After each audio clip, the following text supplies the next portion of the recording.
Hello students, in this video we will be discussing about the selection of transformed cells, isolation and purification of the DNA, introduction of DNA into host cells और किस method से bacteria में होता है, plants में होता है, animals में होता है। तो हम लोग इसमें कुछ ज़्यादा ही टॉपिक्स कवर करने वाले हैं। Be ready with your pen and the copy. Okay, तो सबसे पहले देखो, अभी हमने प्रीवियस वीडियो में देखा था किस तरीके से हम वेक्टर मतलब किसी भी डीएनए को फॉरेन डीएनए में इंट्रोड्यूस करा रहे हैं, उसको हम रिकॉम्बिनेंट बना रहे हैं। तो अब है कि हमें कैसे पता चलेगा कि कोई भी पर्टिकुलर सेल में रिकॉम्बिनेंट डीएनए है या नहीं है। तो इसके लिए मैं बेसिक से स्टार्ट करती हूँ ताकि तुम लोग को बहुत ही अच्छे तरीके से समझ में आए। मैंने यहाँ पे एक ई कोलाई बैक्टीरिया बना दिया है and there is 2 E coli bacteria, E coli 1, E coli 2, ये दोनों ही बना दिया है। And both of them DNA तो है, इसके साथ ही साथ में प्लाज्मिड एक में है। One is having the native plasmid, यानी इसमें कोई भी एडिशन नहीं है जीन का, and this is having recombinant DNA, यानी ये जो है रिकॉम्बिनेंट प्लाज्मिड है, इसमें इंसर्टेड डीएनए है। अब हमें कैसे पता चलेगा कि ई कोलाई 1 या ई कोलाई 2 में से कौन सा रिकॉम्बिनेंट है या कौन सा नॉर्मल है। तो इसके लिए सबसे पहले 2 टेक्निक्स हैं। देखो, जब भी कोई प्लाज्मिड होता है, that plasmid is having what, that plasmid is having antibiotic resistance gene.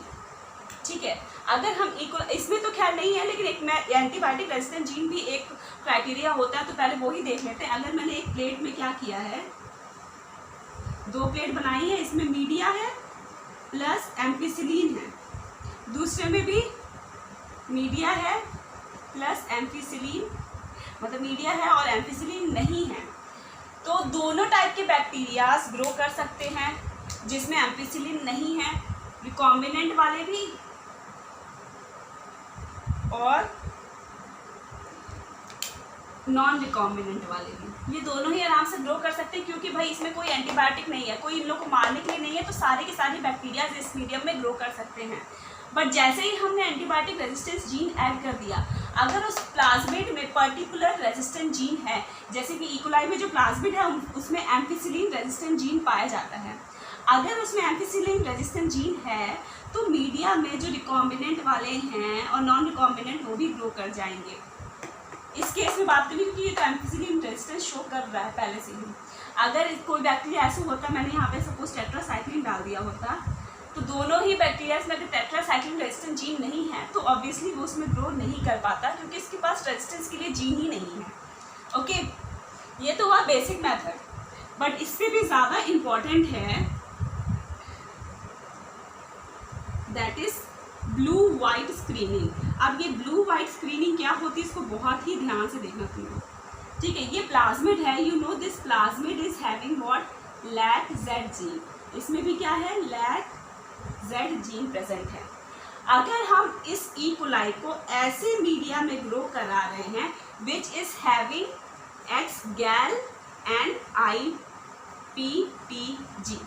अब ये X-gal IPTG है क्या, ये देख लो बहुत ध्यान से। X-gal को हम बोलते हैं 5-bromo 4-chloro 3-इंडोइल एसिटिक एसिड। अब ये जो कंपाउंड है ना, ये नॉर्मली जो है वाइट कलर का रहता है, but in the presence of beta galactosidase it gets converted into blue colour. यानी अगर बीटा गैलेक्टोसाइडेज इसको मिल जाएगा तो ये ब्लू कलर में कन्वर्ट हो जाएगा, otherwise it will remain in the white colour. ठीक है, और IPTG क्या है, आइसो प्रोपाइल थायोगैलेक्टोसाइड। ये काम क्या करता है, ये इंड्यूस करता है, किसको इंड्यूस करेगा, LAC-Z जो ओपरॉन है, LAC-Z जो जीन है उसको इंड्यूस करेगा, इंडक्शन में हेल्प कराएगा। अब मुझे एक बात बताओ, जैसे ही कोई भी बाहर से हम DNA इंसर्ट कर रहे हैं तो उसका LAC-Z जो जीन है ये एक्टिवेट होगा कि इनहिबिट होगा। बात समझ में आ रही है? जैसे नॉर्मल ये मान लो इसमें LAC-Z जीन प्रेजेंट है, ये आराम से काम कर रहा है भाई, ये जीन जो है सीक्वेंस, बहुत सारे सीक्वेंस है और मिला के LAC-Z बना ले रहा है। अब इसमें क्या किया, बाहर से मैंने कुछ डीएनए को इंसर्ट कर दिया मैंने यहाँ पे, मैं क्या किया, बाहर से एक डीएनए को मैंने यहाँ पे इंसर्ट कर दिया। जैसे ही हम बाहर का डीएनए इसमें इंसर्ट करते हैं ना, इसका लैग जेड का एक्सप्रेशन जो है वो खत्म हो जाता है, बंद हो जाता है, ठीक है। तो जब लैग जेड बंद हो गया रिकॉम्बिनेंट वाले केस में, तो क्या ये ब्लू कलर दे पाएगा? इसको ध्यान से सोचो। लैग, देखो इसमें क्या है, इंसर्ट नहीं किया है, लैग जेड जीन एक्सप्रेस करेगा, लैग जेड जीन एक्सप्रेस करेगा तो ये सिक्रीट करेगा किसको, बीटा गैलेक्टोसाइडेस को, बीटा गैलेक्टोसाइडेस को सिक्रीट करेगा। हमने मीडिया में क्या डाला है, एक्स गैर और IPTG, तो मैंने बोला कि एक्स गैर कन्वर्ट हो जाता है किसमें, ब्लू कलर में, तो इसमें सारे के सारे जो कॉलोनीज है ना ब्लू कलर के हो जाएंगे, ठीक है, क्योंकि इसमें इंसर्ट ही नहीं किया है।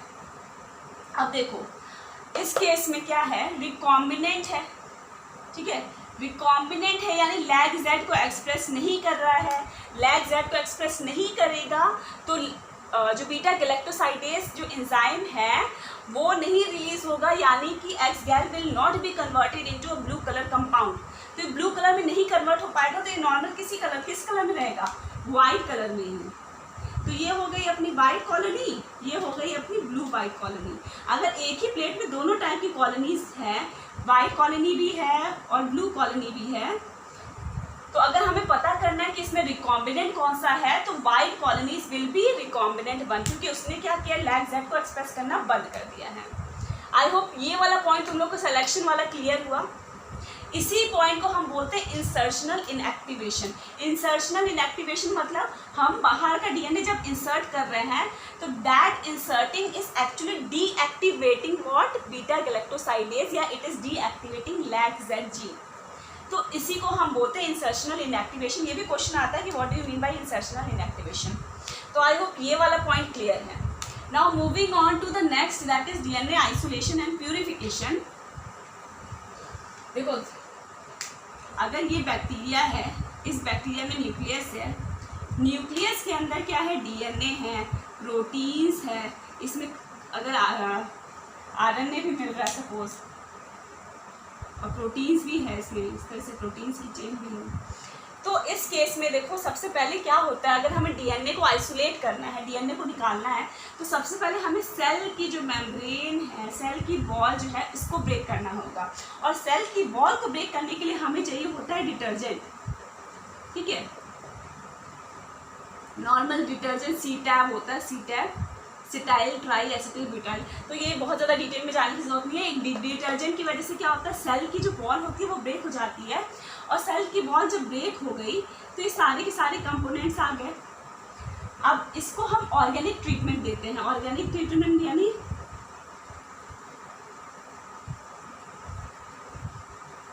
क्लोरोफॉर्म,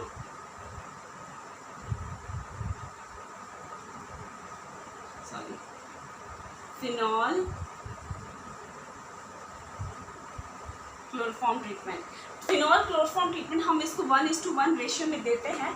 उससे होता है क्या है कि जो ऑर्गेनिक सॉल्वेंट है वो दोनों कंपोनेंट्स को, जैसे इसमें डीएनए भी पाया जाता है, आरएनए भी पाया जाता है, प्रोटीन्स भी पाया जाता है, तो इससे क्या होगा, जो प्रोटीन्स है वो नीचे सेटल डाउन हो जाते हैं, and the DNA and RNA, ये डीएनए और आरएनए जो है ये ऊपर वाले सॉल्यूशन में रह जाता है। प्रोटीन का ज़्यादा वेट होता है तो ये नीचे सेटल डाउन हो जाता है, डीएनए और आरएनए क्या है, इस सस्पेंशन में रह गए हैं। अब हमें क्या चाहिए, हमें प्यूरिफाइड फॉर्म ऑफ डीएनए चाहिए, हमें डीएनए को चाहिए प्यूरिफाइड फॉर्म में। तो हम क्या करेंगे, हम इसका आरएनए से ट्रीटमेंट कर सकते हैं। आरएनए से ट्रीटमेंट करेंगे तो आरएनए सारे के सारे खत्म हो जाएंगे, डीएनए रह जाएगा। बट अगर हमें चाहिए कि आरएनए रहे, डीएनए डिग्रेड हो जाए, तो हम डीएनए से ट्रीटमेंट कर देंगे। तो डीएनए क्या करेगा, डीएनए खत्म कर देगा, आरएनए को जिंदा रखेगा। इतनी बात समझ में आई। अब अगर हम इसे और भी अच्छे तरीके से प्यूरिफाई करना चाहते हैं तो हम इसे क्या कर सकते हैं, सेंट्रीफ्यूज कर सकते हैं। सेंट्रीफ्यूज करने से क्या होगा, सेंट्रीफ्यूज मतलब एक होता है caesium chloride density based centrifugation. अब डेंसिटी बेस्ड सेंट्रीफ्यूगेशन में क्या होता है, पहले सीजियम क्लोराइड का ना एक बेंचमार्क सेट कर देते हैं, यानी जो सबसे कम मॉलिक्यूलर वेट का है वो ऊपर रहेगा, इसके बाद उससे ज़्यादा, उसके बाद उससे ज़्यादा, एक टाइप का ग्रेडियंट डेवलप हो जाता है, ठीक है। अब हम अगर डीएनए को इसके ऊपर रन कराएं या मूव कराएं तो होगा क्या कि जो हायर मॉलिक्यूलर वेट का है molecules like super coiled DNA, अगर हम कहें सुपर कोइल्ड डीएनए जो है वो एकदम नीचे आ जाएगा, प्लाज्मिड वाला डीएनए जो रहता है वो बीच में रहता है और जीनोमिक डीएनए जो रहेगा वो ऊपर आ जाएगा। तो मतलब on the basis of density के बेसिस पे ये डिफ्रेंशिएट हो जाएगा, ठीक है। अब अगर एक और चीज़ है बहुत इम्पॉर्टेंट, अब अगर हमें चाहते हैं कि डीएनए हमें दिखाई दे तो डीएनए ना हमें यूवी लाइट के अंदर अगर हम इसे जेल के अंदर, सपोज ये जेल है, इसमें मैंने डीएनए को लोड कर दिया है, तो ये जेल के अंदर ना हमें अगर हम यूवी लाइट पास करें ऊपर से तो ये हमें ना ऑरेंज कलर का दिखता है, फ्लोरेसेंट ऑरेंज कलर का। क्यों दिखता है? क्योंकि इस जेल में हम एक कंपाउंड डालते हैं दैट इज ETBr। ETBr क्या है? ETBr is ethidium bromide. Ethidium bromide क्या करता है, ये डीएनए के बीच में जा कर के बाइंड कर लेता है, ताकि ये डीएनए के बीच में ही जाके बाइंड करेगा, तो जहाँ भी डीएनए रहेगा उसे बाइंड कर देगा और वहाँ पे फ्लोरेसेंट कर देगा। तो ये डाई का नाम याद रखना है, इथीडियम ब्रोमाइड, इसको इंटरकैलेटिंग डाई भी बोलते हैं। ओके, तो I hope DNA isolation and purification is clear. अब हम देखते हैं डीएनए को हम होस्ट सेल में कैसे डालें। अभी तो हम रिकॉम्बिनेंट प्लाज्मिड देख रहे थे ना, जैसे कि ये जो प्लाज्मिड है, दिस प्लाज्मिड इज रिकॉम्बिनेंट, ये रिकॉम्बिनेंट हो गया। बट अभी अगर हम इसे सेल के अंदर डालना है, किसी ई कोलाई के या किसी बैक्टीरिया के सेल के अंदर डालना है, तो हम इसे कैसे डालेंगे, या प्लांट्स में डालना है तो कैसे डालेंगे, प्लांट सेल में, एनिमल सेल में डालना है, तो उसके लिए देखो सबसे पहले हम बैक्टीरिया वाला देख लेते हैं। Suppose this is a plasmid और मैं ये चाहती हूँ कि ये प्लाज्मिड इस बैक्टीरिया के अंदर इंजेक्ट हो जाए। First method is heat shock method. Heat shock method क्या होता है कि जो सेल्स है ना, इसको हम सबसे पहले कैल्शियम क्लोराइड ट्रीटमेंट करते हैं। कैल्शियम क्लोराइड ट्रीटमेंट से क्या होता है कि ये जो सेल्स है ना, इसमें ये कॉम्पिटेंट हो जाते हैं, दीज सेल्स बिकम कॉम्पिटेंट। किस चीज़ के लिए कॉम्पिटेंट?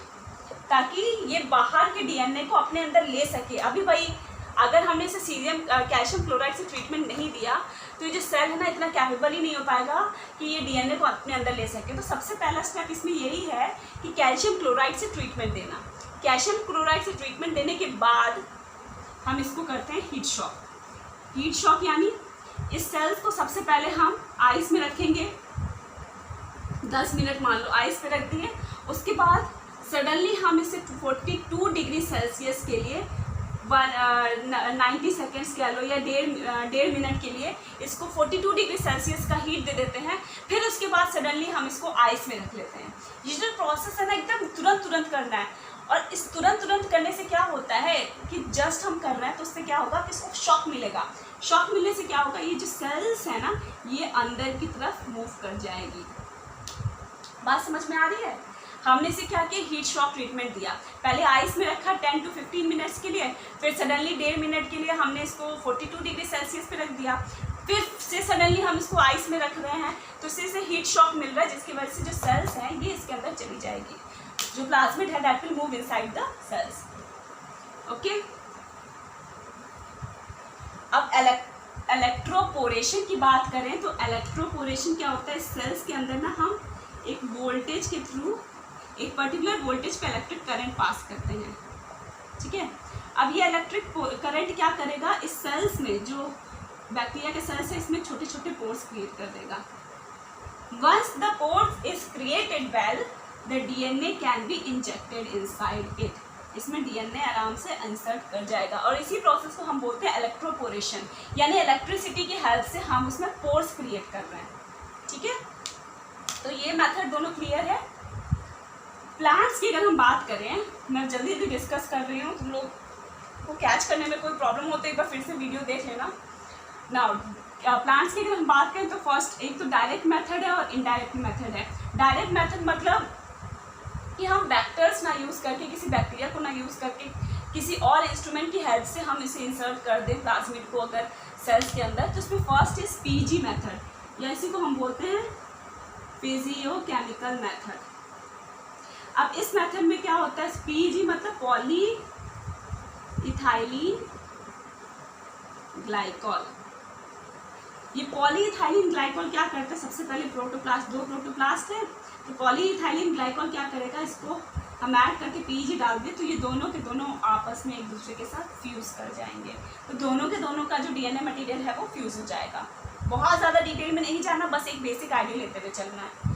तो पॉलीइथाइलिन ग्लाइकॉल समझ में आया, 2 सेल का प्रोटोप्लास्ट लिया हुआ है, उसको पीजी से ट्रीटमेंट करा दिया और दोनों के दोनों सेल्स जो है वो फ्यूज़ हो गए। लाइपोसोम मीडिएटेड क्या है, लाइपोसोम मीडिएटेड मतलब लाइपोसोम्स एक्चुअली एक वेसिकल्स है, वेसल्स कह सकते हो, इस तरीके से सेल से मिलकर के बना रहता है, स्मॉल स्मॉल सेल से। अब इस लाइपोसोम्स के अंदर हम डीएनए को इंजेक्ट करते हैं, मतलब इंसर्ट करते हैं, इनकैप्सुलेटेड रहता है DNA. Now this DNA liposome mediated जो ट्रांसफ़र होता है, now this liposomes is inserted inside the cells, ये सेल्स के अंदर जाता है और ये डीएनए को अपने वहाँ पे छोड़ देता है। इलेक्ट्रोपोरेशन अभी देखा। माइक्रो इंजेक्शन क्या होता है कि इंस्ट्रूमेंट होता है जिसमें हम डीएनए को डायरेक्टली इंजेक्ट कर सकते हैं प्लांट सेल्स में, ठीक है। एक इंस्ट्रूमेंट होता है, बहुत बड़ा सा इंस्ट्रूमेंट होता है। जब when you will work in the research lab तो तुम लोग, I hope you all the experiments तुम लोग परफॉर्म करोगे ही करोगे। पार्टिकल बम्बार्डमेंट क्या मेथड है, पार्टिकल बम्बार्डमेंट में भी एक डीएनए है, इस डीएनए को हमने क्या किया, गोल्ड से कवर कर दिया, गोल्ड पार्टिकल से कवर कर दिया, and then it is injected to, या एकदम बम्बार्ड करते, इस तरीके से इंस्ट्रूमेंट रहता है ना बम्बार्ड करना, तो उसी प्रोजेक्टाइल मेथड के थ्रू ये इंसर्ट होता है। इनडायरेक्ट मेथड तो तुम लोग को पता ही है, वेक्टर के थ्रू, अभी मैंने प्रीवियस वीडियो में भी बताया था, जो टीआई है, tumour inducing vector, tumour inducing plasmid, इसके लिए हम एग्रोबैक्टीरियम, ट्यूमिफेशियंस और एग्रोबैक्टीरियम राइजोजिम को यूज़ करते हैं जो वेक्टर्स को इंसर्ट करने के लिए, ओके। बाकी एनिमल्स में भी देखो यही सारे मेथड्स यूज़ होंगे, माइक्रो इंजेक्शन और ये इलेक्ट्रोपोरेशन, ये सभी यूज़ हो जाता है। ट्रांसडक्शन बहुत इंपॉर्टेंट है। ट्रांसडक्शन हमने देखा था कि बैक्टीरियोफेज को यानी वायरस को हम यूज़ करते हैं टू ट्रांसफ़र द डीएनए, अगर हम वायरस को यूज़ कर रहे हैं तो transfer the DNA, that is transduction. तो ये बेसिक मेथड्स है जो तुम लोग को पता होना चाहिए कि भाई डीएनए को हम सेल के अंदर किस तरीके से इंसर्ट कर रहे हैं, और ये बहुत ही इंपॉर्टेंट टॉपिक है। इसमें कोई भी मेथड अगर नहीं समझ में आ रहा है, बस बेसिक आइडिया ही लेना है और एकदम डिटेल में नहीं जाना है, क्योंकि तुम लोग आगे कोर्स में पढ़ोगे बहुत ज़्यादा डिटेल में। तो if you have any doubt in these topics please message में, मुझे जल्दी बताना है कि कोई डाउट हो तो। Okay, thank you, bye bye.